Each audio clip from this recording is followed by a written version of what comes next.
नमस्कार साथियों, राजनीति में हो रहे दल बदल व नए नए गठबंधनों के कारण यह कहा जाता था कि राजनीति में कोई भी स्थायी दोस्त या दुश्मन नहीं होता है।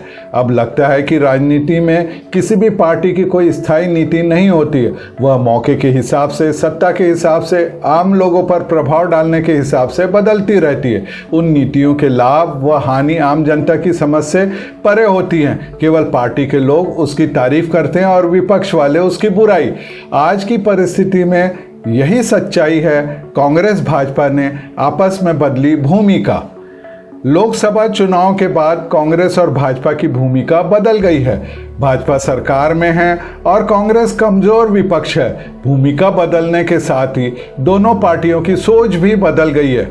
पहले भाजपा सरकारी अनाज मंडियों और आड़तियों की व्यवस्था का समर्थन करती थी और पूरी ताकत वॉलमार्ट जैसी खुदरा कारोबार की कंपनियों का विरोध करती थी। दूसरी ओर कांग्रेस 10 साल सरकार में रहते हुए आड़तियों की व्यवस्था को किसानों के लिए खराब मानती थी और निजी कंपनियों का समर्थन करती थी। सुषमा स्वराज और कपिल सिब्बल के 2 भाषण इन दिनों वायरल हो रहे, जिनमें दोनों पार्टियों का पुराना रुख दिखता है। कांग्रेस के राज में लोकसभा में विपक्ष की नेता सुषमा स्वराज ने आड़तियों की व्यवस्था का बचाव करते हुए एक बहुत ही शानदार भाषण दिया था। उन्होंने कहा था कि एटीएम तो आ जाए, पर आड़तिये दशकों से किसानों का एटीएम है।